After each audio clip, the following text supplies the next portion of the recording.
కొన్ని ఛానల్స్ అన్నీ కూడా చూస్తున్నప్పుడు వాస్తవానికి స్పందించకూడదని చెప్పి అనుకున్నప్పటికీ కొన్ని ఎల్లో మీడియా ఛానల్స్ అన్నీ కూడా ఏదో గొప్ప విజయం సాధించాం, చంద్రబాబు నాయుడు గారికి ఏదో ఊరట కలిగింది, ఆయన సుప్రీంకోర్టులో వేసినటువంటి ఎస్ఎల్పికి సంబంధించి ఏదో ఆయనకు అనుకూలంగా తీర్పు వచ్చినట్టుగా కొన్ని టీవీ ఛానల్స్ చిత్రీకరించేటువంటి ప్రయత్నం చేస్తూ ఉన్నాయి. ఇది నాకు ఏ రకంగా అనిపించిందంటే 2019లో చంద్రబాబు నాయుడు గారు గెలిచినటువంటి 23 సీట్లని గొప్ప విజయంగా భావించి చూపిస్తే ఏ రకంగా ఉంటుందో ఈరోజు సుప్రీంకోర్టులో వచ్చినటువంటి తీర్పు చూసిన తర్వాత వీరు చూపిస్తున్నటువంటి, వీరు చిత్రీకరిస్తున్నటువంటి, వీరు షోకేస్ చేస్తున్నటువంటి వారి అభిప్రాయాన్ని ఆ రకంగానే చూడొచ్చు అనేటువంటిది నా అభిప్రాయం.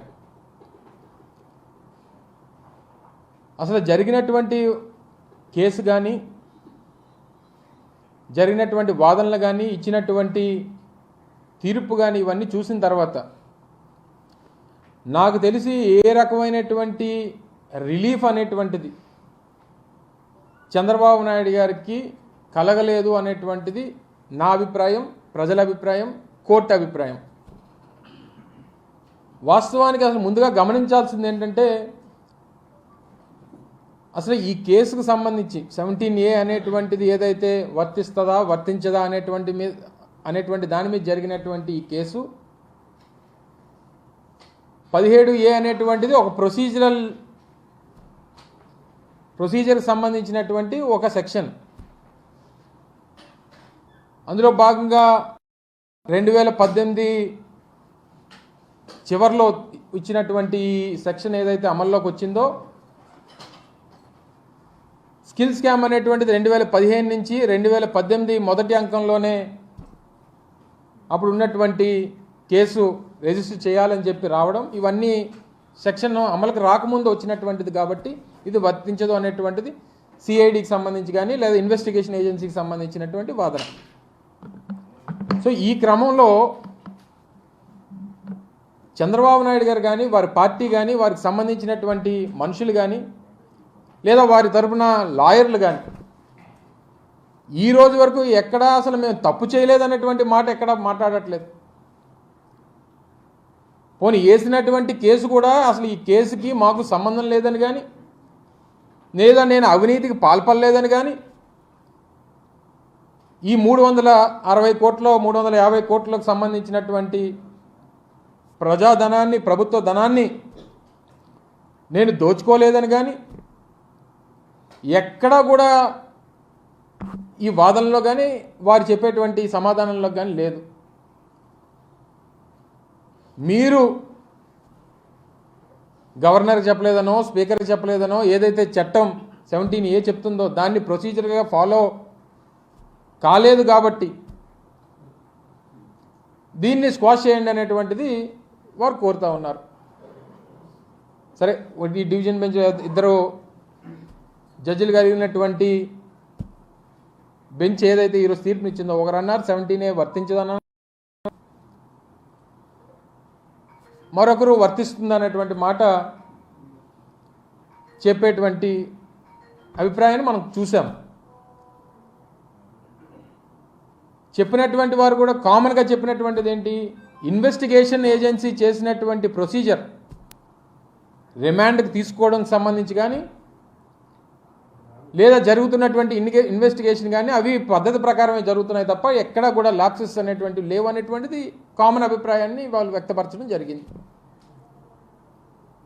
గతంలో కూడా ఇలాగే 2015లో ఓటుకు నోటు కేసు దొరికిపోయినప్పుడు కూడా ఈ రకమైనటువంటి వాదన చేసి సెక్షన్ 8 అమల్లో ఉంది హైదరాబాద్లో, మీకు పోలీసులు ఉన్నారు, మాకు పోలీసులు ఉన్నారు, మీకు ఏసీబీ ఉంది, మాకు ఏసీబీ ఉంది, మేము ఫోన్ ట్యాపింగ్ చేయగలం అని ఈ రకమైనటువంటి వితండవాదం చేసి తప్పించుకునేటువంటి ప్రయత్నం చేశారు. సరే, అవన్నీ కూడా కోర్టులో నడుస్తూ ఉన్నాయి. ఇప్పుడు జరుగుతూ ఉంది. గతంలో మేము అనేక సందర్భాల్లో గవర్నమెంట్ ఆఫ్ ఆంధ్రప్రదేశ్ ఏం చెప్పింది, గతంలో అనేక కోట్లు, దాదాపు 6 కోట్లు సెక్షన్ 17A అనేటువంటిది వర్తించదు. అది ఏ రోజైతే అమల్లోకి వచ్చిందో, అమల్లోకి వచ్చిన తర్వాత జరిగినటువంటి ఇటువంటి క్రిమినల్ అఫెన్సెస్ లేకపోతే ఇటువంటి కరప్షన్ అలిగేషన్స్ ఇవన్నీ కూడా ఆ చట్టం అమల్లోకి వచ్చిన తర్వాత చేస్తే అవి వర్తిస్తుంది తప్ప, లేకపోతే లేదు అనేటువంటిది 6 కోర్టులు చెప్పినాయి, దాదాపు 6 హైకోర్టులు చెప్పినాయి. మరి అంత క్లియర్ కట్గా ఉన్నదాని మీద అది బేస్ చేసుకొని గవర్నమెంట్ ఏజెన్సీస్ కానీ, ఇన్వెస్టిగేషన్ ఏజెన్సీస్ కానీ, గవర్నమెంట్ ఆఫ్ ఆంధ్రప్రదేశ్ కానీ ఫైట్ చేస్తూ ఉంది, క్లియర్ కట్గా కనబడతా ఉంది. ఈరోజు వచ్చినటువంటి ఈ తీర్పు చూసిన తర్వాత చంద్రబాబు నాయుడు గారు బోన్లో నిలబడి ఇన్వెస్టిగేషన్ ఏజెన్సీస్ సంబంధించి కానీ, న్యాయస్థానం ముందు కానీ దొంగలా నిలబడి సమాధానం చెప్పాల్సినటువంటి అవసరం ఉంది. చంద్రబాబు నాయుడు అనేటువంటి వ్యక్తి 52 రోజులు జైలు శిక్ష అనుభవించి వ్యక్తిగతమైనటువంటి ఆరోగ్య కారణాలు, ఇతరితర కారణాలు చెప్పి బెయిల్ మీద ఉన్నటువంటి ఒక దొంగే తప్ప ఈరోజు వచ్చినటువంటి తీర్పు వల్ల లేకపోతే ఇంకో దాని వల్ల ఏదో నిజాయితీ పరుడనో లేకపోతే అమాయకి చక్రవర్తనో లేకపోతే ఈ కేసుకి ఆయనకి సంబంధం లేదనో ఎక్కడా కూడా న్యాయస్థానం చెప్పలేదనేటువంటిది గమనించమని చెప్పి కోరుతా ఉన్నా ప్రజలందరినీ కూడా.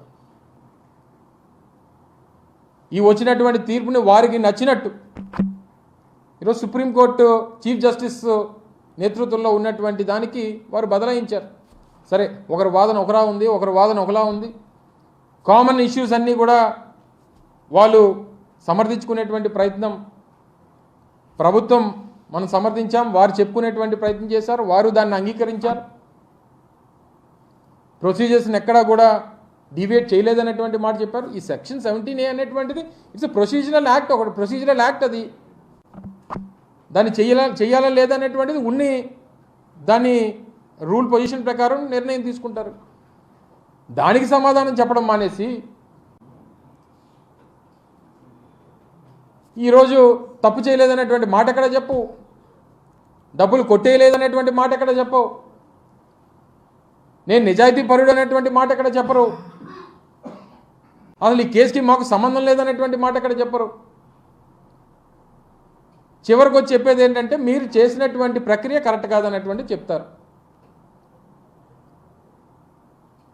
మీరు చేసినటువంటి దొంగ పని, మీరు చేసినటువంటి కరప్షను, మీకు ప్రజలు అధికారం ఇస్తే మీరు చేసినటువంటి అక్రమాలు, అన్యాయాలు ఇవన్నీ కూడా ఇన్వెస్టిగేషన్ ఏజెన్సీస్ కానీ, అనేక కేంద్ర ప్రభుత్వానికి సంబంధించినటువంటి సంస్థలు కానీ వారందరూ అంగీకరించారు. కాబట్టే ఈరోజు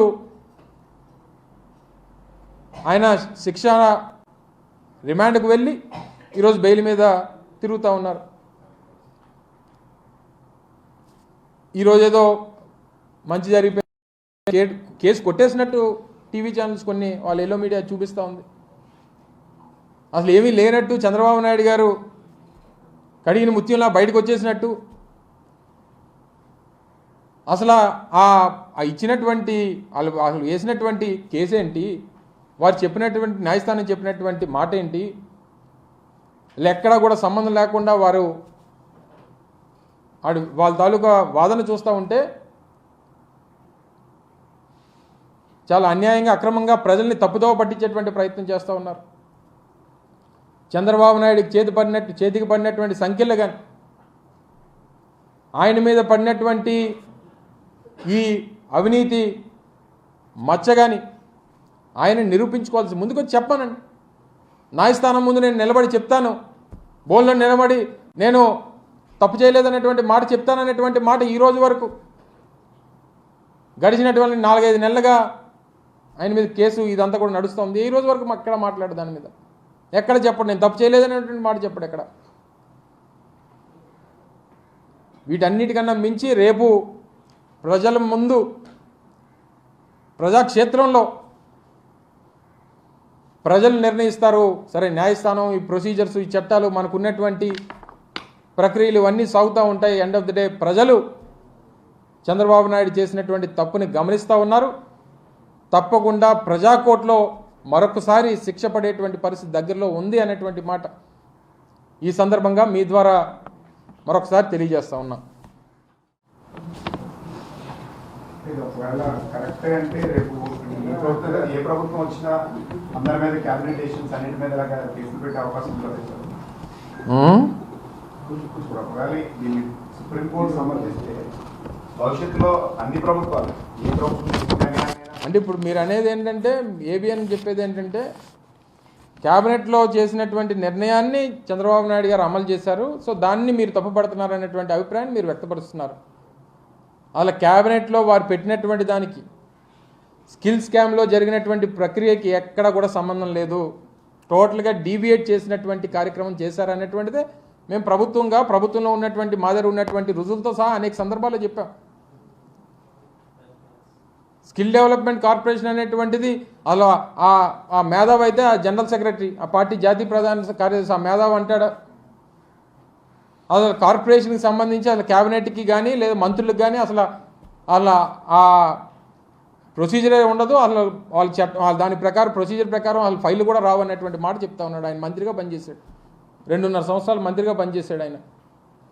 సరే, గెలిచి మంత్రి అవ్వలేదు అనుకోండి, ఎలాగైనా సరే ఆయనకి ప్రక్రియ టోటల్గా డీవియేట్ చేసేటువంటి మాటలు చెప్తా ఉన్నాడు. సో ఈ రకమైనటువంటి తప్పుదోవ పట్టించొద్దు అనేటువంటిది మా అభిప్రాయం. సో క్యాబినెట్లో తీసుకున్నటువంటి నిర్ణయానికి లేదా చేసినటువంటి ప్రొసీజర్స్కి ఎక్కడ కూడా సంబంధం లేదు అనేటువంటిది క్లియర్గా కనబడుతూ ఉంది. అనేక సందర్భాల్లో మేము చూపించడం జరిగింది. మళ్ళీ దాన్ని క్యాబినెట్ పట్టుకొని దాన్ని మళ్ళీ డీవియేట్ చేసేటువంటి ప్రయత్నం చేస్తూ ఉన్నారు. వర్తించదని చెప్పి కోర్టే చెప్తుంటే మళ్ళీ నన్ను అడుగుతున్నాను. సరే, ఏదేమైనప్పటికీ ఇద్దరులేని అదే చెప్పాను కదా, ఒకరు వర్తిస్తుందన్నారు, ఒకరు వర్తించదన్నారు. కాకపోతే జరిగినటువంటి ప్రక్రియ రిమాండ్కి తీసుకోవడం కానీ లేదా విచారించడం కానీ లేకపోతే ఆయన్ని జైల్లో పెట్టడానికి సంబంధించి ఇద్దరు కామన్గా వారు అంగీకరించారు.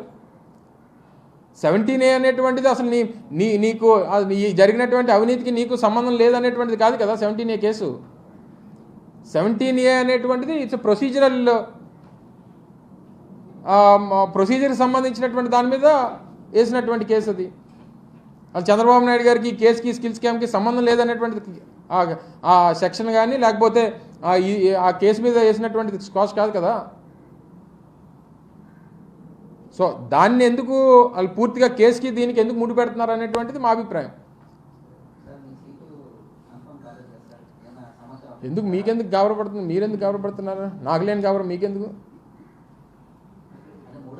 3 కాకపోతే 4, 4 కాకపోతే 5, లేకపోతే వాళ్ళు సీట్ లేకపోతే పార్టీకి పనిచేస్తారు. మొదటి నుంచి చెప్తున్నాను కదా, మీకెందుకు నా గురించి గౌరవం? మీకు అంతే కదా. కొత్త పార్టీలు కొత్త వాళ్ళు అందరూ వస్తున్నారు కదా, వాళ్ళందరూ చూస్తున్నాం కదా. వాళ్ళు ఏమని ఏపీపీ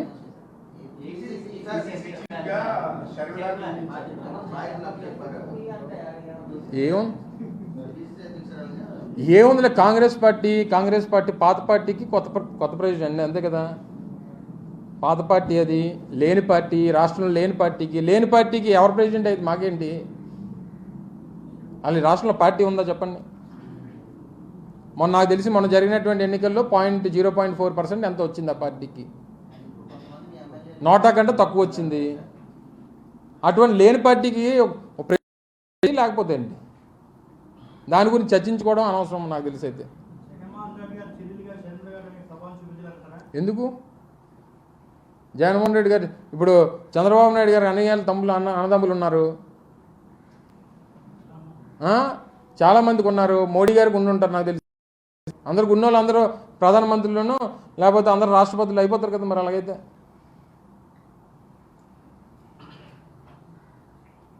వాళ్ళ పార్టీయే లేదు కదా. కాంగ్రెస్ పార్టీ అనేటువంటిది ఈ రాష్ట్రంలో ఆంధ్రప్రదేశ్లో కాంగ్రెస్ పార్టీకి ఓటు కానీ సీటు సంగతి పక్కన పెట్టండి, ఓటేసిన లేడు.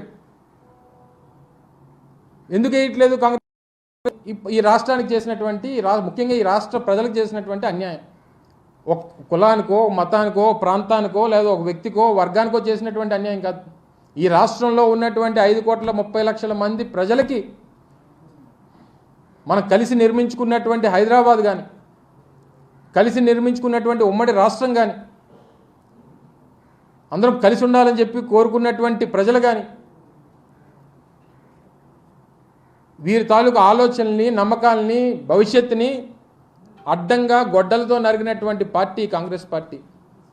మరి అటువంటి పార్టీ అసలు ఈ రాష్ట్రంలో ఉండకూడదని కానీ, ఆ జెండా కనబడకూడదు అనేటువంటిది ఈ రాష్ట్ర ప్రజల ఆలోచన.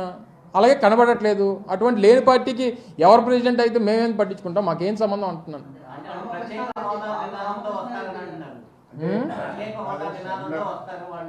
షర్మిల గారు వైఎస్ రాజశేఖర రెడ్డి కుమార్తెగా ఆమె ప్రభావం ఉంటుందా ఉండదా? నాకు తెలిసి అయితే 0% అని, నాకు తెలిసి అయితే 0% ఇన్ఫ్లుయెన్స్ ఉంటుంది అనేటువంటిది నా అభిప్రాయం. ఎవరు ఆల్ రామకృష్ణారెడ్డి కాకపోతే వాళ్ళ నాన్నగారిని జాయిన్ అవ్వమని నాకేం తప్పే ఉంది. ఆ పార్టీలు నేనేం కాదన్నా. ప్రజాస్వామ్యం ఈ దేశం ప్రపంచంలోనే అతిపెద్ద ప్రజాస్వామ్యం కలిగినటువంటి దేశం. కొన్ని వందల వేల జాతీయ పార్టీలు, కొన్ని వందల వేల ప్రాంతీయ పార్టీలు, ఏ పార్టీలోకి ఎవరు కావాలంటే వెళ్ళొచ్చు. నువ్వు వెళ్ళి అడుగు, నీకు ఇచ్చేస్తారు సీటు. కాంగ్రెస్ పార్టీ ఇక్కడ అంత ఖాళీగా ఉంది. అది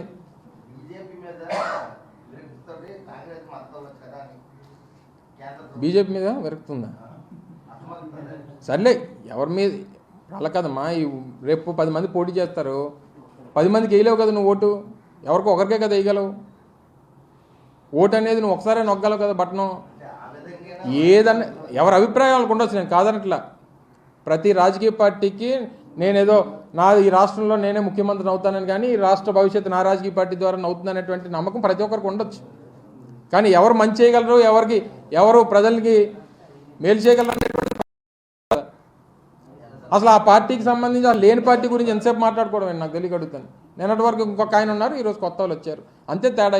ఏం తేడా పడుతుందో నాకు తెలుసు. సరే అయితే థ్యాంక్ యూ.